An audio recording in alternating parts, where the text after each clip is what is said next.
Dear students, Assalamu alaikum. Second part of your Unit 9, The White Lamb. I read the lesson to you. I explained the theme, the plot of the story. Now, first I'll give you the summary and then we are going to do a translation of the entire lesson so that you can understand it completely. The summary starts this way. It explains what the reality of the story is and what it is in a summarized form. Nafsad had a son, Arshak. Now, this was his nephew.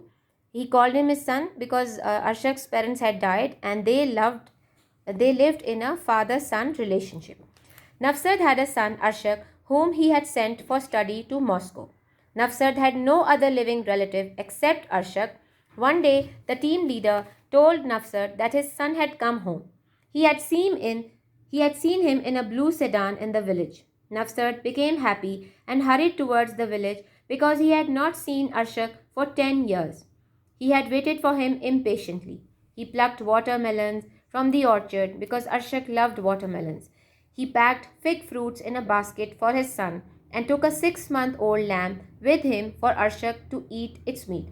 Now, the writer is trying to explain the excitement that Nafsad felt when he came to know that his son had come to visit him after 10 years. This is all a father's excitement that has been shown by the writer in a very beautiful way. He set out for the village.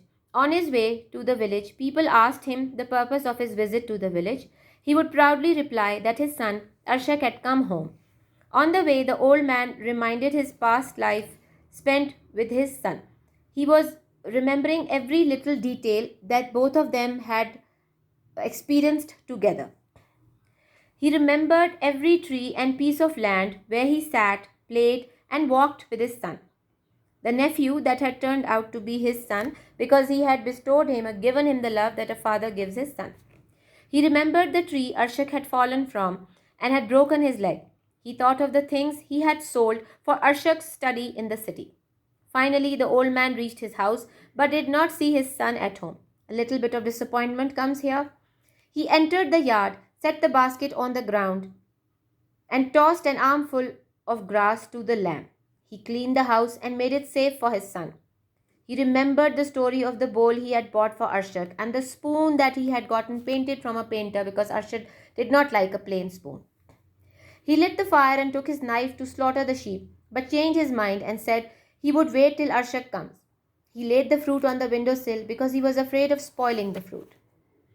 These lines tell us the excitement, the height of waiting that a son has given to his father. The father has become desperate because 10 years have passed and the son has not visited his father.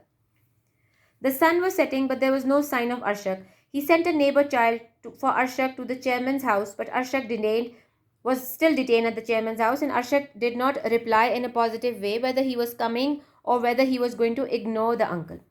The dark spread on all sides. It became night, and the fire died down. The old man, tired of waiting, went to sleep on the table. The old man was a hard worker, a laborer. So he was tired, he went off to sleep. A neighboring woman awoke the old man in the morning and inquired about Arshak's arrival. Even Nafsad asked the woman. He thought that the son had come and had gone while he was sleeping. She replied that he had gone back. The old man climbed to the roof and saw Arshak's car speeding along the road and disappear from the sight. The old man caught his lamb off its rope and returned to the orchard with sunken eyes and swooped back. The disappointment of a father is so beautifully portrayed in this story, but unfortunately, it is a sad one. Now let's start reading the Urdu translation. The old gardener Nafsad went down to the spring that welled up under the nut tree to wash and to rest. No sooner had he bent down to let the cool water splash on his sunburned face than he heard the team leader calling him, "Hey Nafsad, hurry, your son Arshak is back."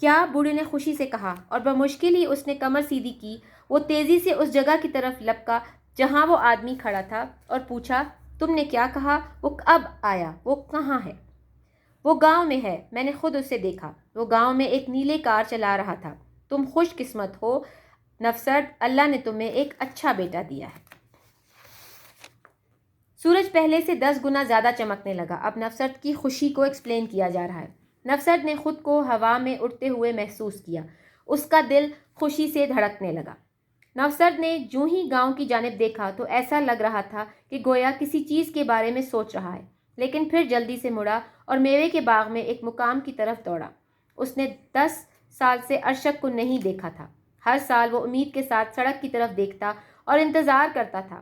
اس نے صبر کے ساتھ انتظار کیا تھا اور اب آخر کار وہ اس کو دیکھے گا۔ ارشد اچھے موسم میں واپس آیا تھا۔ باغات میں پھل پک چکے تھے اور وہ اب بھی صحیح سلامت اور صحت مند تھا۔ گاؤں میں نفسرد کے کوئی رشتہ دار باقی نہیں رہے تھے۔ اس کی زندگی خوشحال نہیں تھی۔ اس کے اپنے بچے بھی نہیں تھے۔ اس کی بیوی کئی سال قبل وفات پا چکی تھی۔ اس کا بھائی اور بھابھی جنگ کے دوران بھوک سے مر چکے تھے اور ایک لوتا بیٹا ارشد پیچھے چھوڑ گئے تھے۔ پھر اسے یاد آیا کہ وہ دریا کے کنارے توت کے درخت کے نیچے بڑے بڑے تربوز پک چکے تھے۔ اس نے ان میں سے تنے کو کاٹا، تربوز کو اوپر لگے چمکدار گرد کو اپنے لمبے جیکٹ سے جھاڑا اور صاف کیا اور اس کی لکیروں کی تعریف کی۔ اس نے آہستہ سے کہا، میرا ارشد تربوز پسند کرتا ہے۔ وہ گھٹنوں کے بل جھکا، تربوز کے گرد ہاتھ ڈالا اور چھلکے کی طرف کان لگانے سے اسے زور سے دبایا۔ آواز سننے پر اسے یہ معلوم ہوا کہ جو واٹر میلن ہے، جو کہ تربوز ہے، وہ بہت اچھا ہے اور بہت اچھا پکا ہوا ہے۔ پھر وہ انجیر کے درخت کے پاس چلا گیا، مشکل سے درخت پر چڑھا اور شہد کی طرح میٹھے پھلوں کو توڑنے لگا جو جگہ جگہ پرندوں نے ٹھونکے مارے تھے، لیکن پھر بھی ٹھیک تھے۔ اس نے انجیر توڑے اور احتیاط کے ساتھ چمکدار ٹوکریوں میں بند کر دیے۔ پھر نوسرد دریا کے کنارے چلنے لگا، اس طرح جہاں پر 6 ماہ کا میمنہ چر رہا تھا۔ وہ اس میمنے کو خاص موقع کے لیے رکھا ہوا تھا، اس نے سنبھالا ہوا تھا اپنے بیٹے کے آنے کی خوشی میں۔ ارشد گھر آیا اس دن۔ اس کو دیکھنے کے لیے اسے یہ فیل ہو رہا تھا کہ وہ صرف اپنے بیٹے نفسرد گھر آیا اور وہ صرف اسے محسوس ہو رہا تھا کہ وہ ارشد کو دیکھنے کے لیے شاید زندہ ہے۔ نفسرد نے خود سے کہا اور میمنے کو چھوڑ دیا۔ یہ بلند آواز سے میمنانے لگا۔ میمنا وہ ظاہر لیمب تھا تو وہ ادھر ادھر پھرنے لگا۔ آؤ میرے ساتھ ہی چلو، نفسرد نے کہا، آؤ ارشد کے گھر چلیں۔ وہ گاؤں کی طرف ڈھلوان راستے پر چلنے لگا۔ بھاری ٹوکری اس کے کندھوں پر پڑی تھی، جبکہ کمزور اور اصیل میمنا یا تو آگے جاتا تھا یا پیچھے رہ جاتا تھا۔ چھوٹا تھا، بچہ تھا چھوٹا سا۔ تو بوڑھا آدمی فخریہ انداز میں جواب دیتا کہ ارشد سے ملاقات کے لیے گھر آیا ہوں۔ لوگ پوچھ رہے تھے آپ اتنی جلدی کیسے آ گئے، تو وہ جواب دیتا تھا کہ میرا بیٹا آیا ہے، میں اپنے بیٹے سے ملنے کے لیے آیا ہوں۔ راستے میں ہر ایک درخت، جھاڑی، پتھر اور چشمہ اسے ارشد کے بچپن کی یاد دلا رہا تھا۔ بارہا ایسا ہوتا تھا کہ وہ بچے کو اپنی پشت پر ڈھلوانی راستوں پر لے جاتا تھا۔ وہ اس پتھر پر سستانے کے لیے بیٹھ جاتا تھا۔ نفسرد ارشد کی طرف دیکھ کر اپنی جیکٹ کے کنارے سے اس کی ناک صاف کرتا۔ ایک چشمہ تھا جس سے ارشد پانی پینا پسند کرتا تھا۔ نفسرد اپنے ہاتھوں سے پیالی بنا کر ارشد کو پانی پلا دیتا تھا۔ یہاں پر چھوٹا سا باغ تھا، درختوں پر اب بھی کثرت سے پھل لگتے تھے اور یہ خزاں کے موسم تک سبز رہتے تھے۔ جب ارشد کی عمر 11 سال کی تھی، وہ اس چیری کے درخت سے گرا تھا اور اس کی ٹانگ ٹوٹ گئی تھی۔ نفسرد اسے میلوں دور ایک ہسپتال میں ڈاکٹر کے پاس لے کر گیا تھا۔ نفسرد ان چیزوں کے بارے میں سوچنے لگا جن کو اس نے ارشد کو شہر میں پڑھنے کے لیے خرچہ دینے کے لیے بیچ دیا تھا۔ یہ ایک طویل عرصہ تھا، لیکن ارشد نے یونیورسٹی سے گریجویشن کیا اور پھر مزید مطالعے اور تعلیم کے لیے ماسکو گیا تھا۔ اس نے دنیا میں نام پیدا کر لیا تھا۔ نفسرد اکثر اپنے گاؤں والوں کو ارشد کے اس اہم کام کے بارے میں بتاتا تھا جو وہ دارالحکومت میں کرتا تھا، اس کی شاندار کارکردگی کے بارے میں، اور اس کے ماسکو میں ایک بڑے محل میں رہتا تھا۔ بوڑھا آدمی گاؤں پہنچنے کے لیے جلدی میں تھا۔ کمزور اور لاغر میمنا بہت تیزی سے اس کے پیچھے آ رہا تھا۔ وہ آخر کار گھر پہنچ گیا، لیکن گھر کے باہر ارشد کی کار کو نہیں دیکھا۔ نفسرد نے سوچا کہ وہ گاڑی یہاں کیوں کر لائے گا، وہ خراب ہوتی ہوگی، تو اس کی جو پتھر تھے اس کے گھر کے قریب، اس سے گاڑی کے ٹائر خراب ہوتے ہوں گے۔ شاید اسے ڈر تھا کہ کہیں گاڑی کے ٹائر نہ کھو دے۔ اچھا ہے کہ وہ گاڑی یہاں گھر تک نہیں لایا۔ اب نفسرد جو ہے وہ اپنے دل کو تسلی دے رہا ہے۔ اس کا ایک منزلہ ہموار چھت والا گھر جس کے ساتھ برآمدہ اور مٹی کا فرش تھا وہ پہاڑ کی ڈھلوان میں عقاب کے گھونسلے کی طرح دکھائی دیتا تھا، بہت سے گھروں کے درمیان تھا۔ نوسر صحن میں داخل ہوا اور ٹوکرا زمین پر رکھا، بازو بھر گھاس میمنے کے سامنے ڈالی اور پھر ارد گرد دیکھا۔ اس کی زندگی میں پہلی بار یہ گھر اسے حقیر اور خستہ حال لگا۔ اچھا کہ ارشد کا بھی گھر ہے، اسے یہ محسوس ہوا کہ ہے تو ارشد کا بھی گھر، لیکن یہ اچھا ہو سکتا تھا، یہ اتنا اچھا نہیں ہے۔ یہ وہ جگہ ہے جہاں پر وہ بڑا ہوا، وہ اپنے گھر پر نہیں شرمائے گا، اس نے خود کو تسلی دیتے ہوئے کہا اور صحن کو صاف کرنے لگا۔ نفسرد مبارک ہو، ارشد واپس آ گیا۔ یہ بوڑھی پڑوسن عورت تھی جو کہ باڑ کی اس طرف سے دیکھ رہی تھی۔ نفسرد خوشی سے جھوم اٹھا اور کہا، آپ کا شکریہ، اور خدا کرے کہ تمہارے خانہ بدوش مسافر بھی واپس آ جائیں۔ میں نے ارشد کو دیکھا، کیا وہ یہاں آیا تھا؟ نہیں، میں سوئیوں کے پیکٹ خریدنے کے لیے دکان گئی اور اسے فارم دفتر کے سامنے کھڑا پایا۔ وہ کتنا اچھا لڑکا ہے، تم کبھی نہیں کہو گے کہ وہ شاید وہ شاہ کا بیٹا ہے۔ میں تو اس سے نظریں نہ ہٹا سکی، خدا اس پر اپنا رحم کرے۔ اب وہ دعائیں دے رہی تھیں۔ بوڑھے شخص نے جذبات سے بھری آواز کے ساتھ کہا، آپ کا شکریہ۔ وہ جذبے کے ساتھ صحن کو صاف کرنے کے لیے گھومتا رہا۔ پہلے اس نے گند صاف کیا، میں نہیں چاہتا کہ میرے بیٹے کے جوتے گندے ہو جائیں۔ پھر اس نے ایک پتھر سے ایک نکلی ہوئی کیل کو ٹھوکا کہ شاید ارشد کی آستین اس سے اٹک کر کہیں پھٹ نہ جائے۔ نفسرد نے دروازہ کھولا۔ ایک گھسے ہوئی دیوار کے ساتھ ایک چارپائی برے حال میں پڑی تھی۔ میں کہوں گا ارشد، یاد کرو کہ یہ تم اس چارپائی پر سوتے تھے اور میں یہاں اسے فرش پر سوتا تھا۔ پردے کو ہموار کرتے ہوئے وہ سوچ رہا تھا کہ کہیں یہ تمہارا پرانا پیالہ ہے، برتن ہے جس میں تم کھانا کھاتے تھے۔ دیکھو ارشد، یہ تمہاری چمچ ہے۔ وہ دن یاد کرو جس دن میں نے اسے چوب تراش مناس سے خریدا اور تم ناراض تھے کیونکہ اس کے اوپر نقش و نگار نہیں تھے۔ پھر میں اس آرٹسٹ کے پاس لے گیا تھا اور تمہارے لیے اس پر نقش و نگار بنوا کر لایا تھا۔ اس طرح ارشد کے ساتھ سوچوں میں گفتگو کرتے ہوئے وہ چشمے کی طرف روانہ ہوا، پانی لایا اور صحن میں چھڑکاؤ کیا اور برآمدے اور اندر فرش پر بھی جھاڑو لگا دیا۔ ایک بار پھر پڑوسن عورت باڑ کے اوپر سے نمودار ہوئی۔ نوسرد، کیا تم جانتے ہو کہ ارشد چیئرمین کے گھر گیا ہے؟ نہیں، وہ کب وہاں گیا؟ تمہارے آنے سے ذرا پہلے۔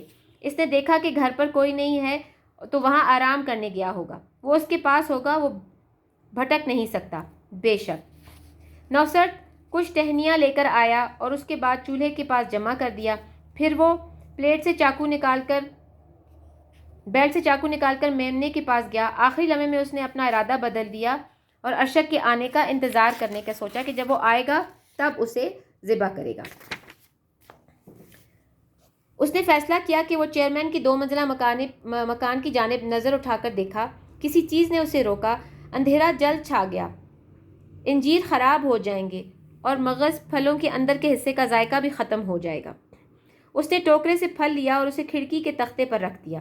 پھر اس نے پڑوسیوں سے میز کا کپڑا ادھار لیا، ٹیبل پر ڈالا، چٹائی بچھائی، چارپائی پر چادر ڈالی اور اس میں تکیہ رکھا۔ اب ہر چیز تیار تھی، پھر بھی ارشد نہیں آیا تھا۔ یہ کیا معاملہ ہے؟ وہ چیئرمین کے گھر کیوں گیا ہے؟ نوسرد پریشانی کے ساتھ سوچتا رہا۔ اس کے ہاتھ کانپنے لگے، تاہم اس نے یہ کہتے ہوئے خود کو تسلی دی کہ ارشد ایک اہم شخص ہے، اسے رک کر چیئرمین سے ملاقات کر کے گاؤں کے معاملات کے بارے میں پوچھنا تھا، اور بہرحال جلدی کیا ہے، وہ 2 دن مکمل طور پر میرے پاس ہوگا۔ میں اسے اپنی نظروں سے اوجھل نہیں ہونے دوں گا اور ہم ضائع شدہ وقت کی تلافی کریں گے۔ سورج غروب ہو رہا تھا لیکن پھر بھی ارشد گھر نہیں آ رہا تھا۔ بوڑھے شخص کی پریشانی بڑھتی گئی۔ ایک لمحہ ایسا آیا کہ وہ چیئرمین کے گھر روانہ ہونے والا ہی تھا، لیکن پھر اس نے ارادہ بدل دیا۔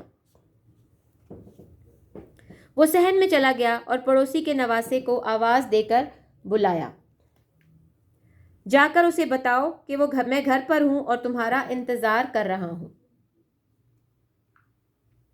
لڑکا بہت جلدی واپس آیا۔ اچھا کیا تم نے ارشد کو دیکھا، وہ کیا کہہ رہا تھا؟ چائے پی رہا تھا۔ کیا تم نے بتایا کہ میں گھر پر ہوں؟ ہاں۔ اس نے کیا جواب دیا؟ اس نے کہا ٹھیک ہے۔ اب نوسرد کی پریشانی بڑھ رہی تھی۔ نوسرد کے دل میں یہ الفاظ آئے، اچھا پھر اس کا یہ مطلب ہے کہ وہ کسی خاص کام کی وجہ سے آیا ہے اور وہ واپس گھر گیا وہ پریشان ہو رہا تھا لیکن اپنے آپ کو تسلی دے رہا تھا کہ اتنے میں کباب بننے کے لیے آگ جلا دی۔ اس نے چولہے میں اچھی آگ جلائی، پھر وہ سیخ صاف کرنے لگا، واپس گھر گیا، لیمپ سے گرد کو جھاڑا، میز پر بیٹھ کر انتظار کرنے لگا۔ انتظار کا وقت بڑھتا رہا، گاؤں کی روشنیاں بجھ گئیں اور گھروں کے اندر خاموشی پھیل گئی۔ گلیوں کے شور مدھم پڑنے لگے، واحد آواز ان کتوں کی تھی جو دور سے غمگین انداز میں بھونک رہے تھے۔ ارشک اب بھی نہیں لوٹا تھا۔ آگ بجھ گئی اور چولہے میں راکھ بھی ڈھیر ہو گئی تھی، جبکہ بکری گھاس میں لیٹ کر گھاس چبا رہی تھی۔ نوسر تاریکی میں دیکھ کر ہمہ تن گوش تھا، اس کی آنکھیں تن کر پھٹنے لگیں، اس کا سر بھاری محسوس ہونے لگا۔ وہ اٹھا لیکن اس کی ٹانگوں نے جواب دیا، میں کیوں اسے منت کرنے جاؤں، میں اس سے بڑا ہوں، اسے میرے پاس آنا چاہیے۔ وہ ہڑبڑایا لیکن پھر ایک بار خود کو تسلی دی اور کہا، اچھا وہ ایک اہم آدمی ہے، شاید وہ چیئرمین سے اہم معاملات پر بحث کر رہا ہے، وہ صبح کے وقت گھر آ جائے گا۔ لیکن پھر بھی وہ انتظار کرتا رہا، وہ بہت دیر تک انتظار کرتا رہا۔ موسم خزاں کی رات ختم ہونے والی تھی۔ بوڑھے شخص کی آنکھیں تاریکی کی طرف انہماک کے ساتھ دیکھنے کی وجہ سے دھندلا گئیں۔ اونگ نے آہستہ آہستہ لوری دے کر میز پر ہی سلا دیا۔ اسے علم تھا کہ وہ کتنی دیر تک سویا تھا۔ پڑوسی عورت کی آواز نے اسے جگایا جو کہ صحن سے آوازیں دے رہی تھی۔ اس نے آنکھ کھولی اور کھڑکی میں سے سورج کی شعاعیں اندر آتی ہوئی دیکھ کر حیران ہوا۔ پڑوسی نے آواز دی، ہائے نوسر، نوسر تم کیا سو گئے ہو؟ وہ جلدی سے گھر سے باہر آیا۔ اس کا پڑوسی باڑ کے اوپر پڑوسی عورت دیکھ رہی تھی۔ آج تم اتنی دیر تک کیوں سوئے؟ یہ کیا ارشک راستے میں ہے؟ نہیں، اس نے سر ہلاتے ہوئے کہا، تمہارا ارشک جا رہا ہے، سڑک کی طرف دیکھو۔ نوسر کو ایسا محسوس ہوا گویا اس کے اوپر چھت آ گری۔ وہ دوڑ کر سائبان پر چڑھا اور پھر اوپر چھت پر چلا گیا۔ ارشک کی کار سڑک پر تیز رفتاری کے ساتھ دوڑ رہی تھی، دھوپ میں چمکتی ہوئی اور جلدی جلدی چھوٹی ہوتی ہوئی۔ اس کی لڑکھڑاتی ہوئی چال ایک بوڑھے آدمی کی تھی۔ نوسرد نیچے باغات کی طرف راستے پر چل رہا تھا۔ اس کی کمر پہلے سے زیادہ جھکی ہوئی تھی۔ سفید میمنا اس کے پیچھے اچھلتا ہوا آ رہا تھا۔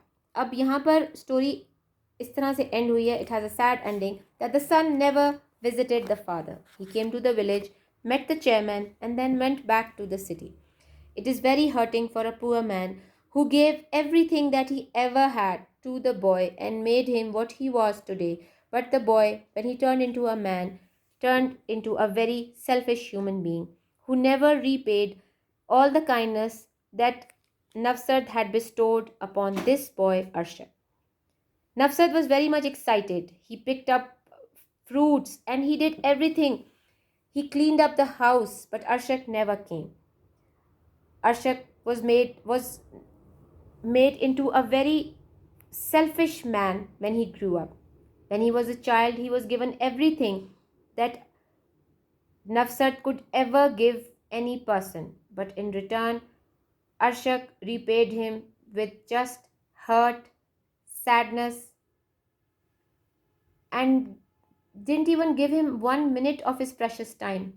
He turned out to be a very bad boy. I hope you liked the video. Please like and subscribe our channel and do comment. Thank you so much.